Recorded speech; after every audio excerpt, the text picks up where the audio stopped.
And so the constant traveling never impacted on your relationship? Oh, it had a tremendous impact. I mean, eventually my marriage broke up. Because this is why I ask, Yeah. obviously, is because, not obvious, well, it's obvious to you and I, Yeah. not necessarily to the people watching this. I mean, I'm a married man. Yeah. And I travel a lot. Yeah. And I'm acutely aware of the pressure that he puts on my relationship. Exactly. Which is why I'm so interested, because, you know, if I'm moving at, I'm probably doing 20 or 30% of the traveling that you are doing and have done. So exactly. I'm interested to know, you know, again, you know, what the price of that kind of leadership responsibility is on a relationship. It disrupted the relationship. You know, the thing was is that there were some bottom line kinds of issues in terms of my relationship with my children and my involvement with my children that was not to be challenged. They were going to have time with me regardless. The demand of the marriage that somehow was not able to somehow negotiate that, you know, in many ways. So she felt, though initially her attraction to me was that in fact I was this kind of celebrity type person, she found that she had to compete with that and therefore was not able to get the personal attention that she felt in the personal relationship. She was sharing you. She was sharing me with the entire black world in a way that first was appealing, but became competitive. You know, became competitive in a way that was very difficult for her to negotiate, because she then, of course, despite having been in the nation, had the kind of socialization that this is my husband, yes, this is my man, and when you gonna come home, yes, you know, kind yes, of thing.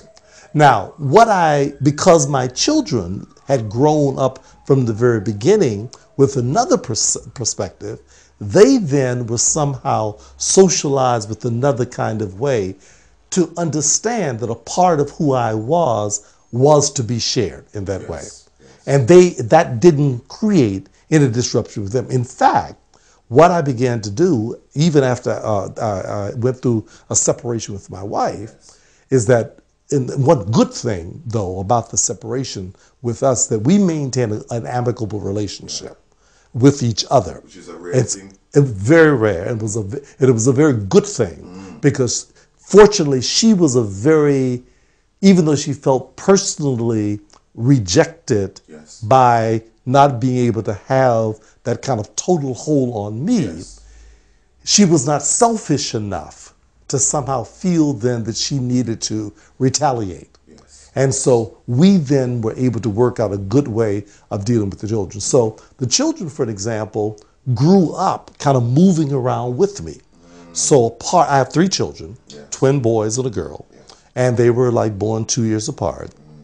So during most of their development, I guess we were separated about the time that my boys were about 9 years old, the younger ones, and my daughter was about 11. And but we only lived 5 blocks apart in the same city. By this time, we'd moved back to Florida. I was a part of another university setting and so forth. And so we weren't very far away, and the children moved comfortably between the 2 households. But the interesting thing is, and I liked, and my children have since said that this was an important part for them, is that they never felt my absence was a neglect of them. Because one of the things that happened is that they kind of alternated in the course of the year of traveling with me to a lot of the places I went. One of my sons, for an example, came with me to the UK the year he graduated, and they all traveled to Africa with me at some point. They used to go to speaking engagements. So as I moved around the country, each one of them would get 2 or 3 times a year to kind of travel with me. So they knew when I was away what I was doing. So there was not a sense that Daddy is neglecting us. It's a part of a bigger kind of thing, which they felt a part of. Yes. They felt a part of. So they started traveling with me as early as about 5 or 6 years old. I would take one at a time, on these various trips. So it was a very interesting kind of development kind of process in that. But it was not by any means a typical family. It was a very strange family.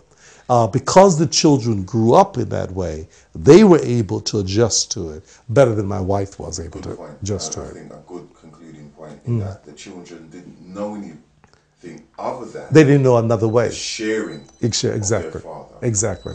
With this responsibility that he had Exactly. To his community. Exactly. And the good thing was that my wife did not use her interpretations and her personal sense of alienation from that to impose on the children. She let them form their own conclusions. And their conclusion was that somehow this is the way I was and this is the way it worked. And so she didn't try to communicate her discontent to them. Okay. All right, well, let's move on. Okay. To this issue with us as a community. And I know there are many who would say, well, what do you mean by community? But we know what we mean. It seems as though there are more black men killing each other than ever before. Yes.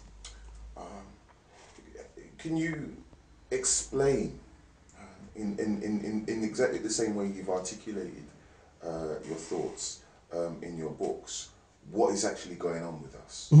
It's resulting in this violence, this hate. We are suffering in the 21st century, in 2008, the same issues that we have been suffering since post-slavery. Right. That is that we have not been able to master the self-hatred. We've not been able to master the consciousness of self-preservation, of understanding our unique identity in the context of where we found ourselves. What is accelerated is the fact that the media is now portraying this confusing image of what it means to be black people under the control and in the rubrics of people who are not interested in making us the best that we can be. So, for example, we have a whole kind of generation that somehow views that to be a black man is to be a thug, to be a gangster, to be violent, to be able to see black women as being property, as being something other than family. So we are now internalizing a materialistic, anti-self notion of what it means to be human beings. And it has become mainstream. It's become the socialized media version that we're getting in terms of the movies, in terms of the television and everything else. So what we were doing 20 years ago in terms of trying to change the paradigm has been disrupted. There's been a disruption in changing that paradigm. So the paradox is that as we gain access to greater media presence, we didn't at the same time transform the thinking that permitted us to get access to greater media presence. So we are now present, but we are not present in terms of affirming who we are, but we are present in terms of imitating the images that were constructed that were a carryover from the slavery kind of idea. So we now think being free is to be a hedonist. Yes. To be free is to be able to have a more effective drug dealing. To be free is to be able to turn your woman into a whore, and to be able to be more licentious than to be a good mother to build a good community. So the Afrocentric paradigm shift did not carry over. So once we got inclusion, we didn't in fact carry over the transformation in terms of understanding ourselves. So what we're dealing with is the same thing we were dealing with a long time ago, but it's on a more massive scale, and it's become mainstream.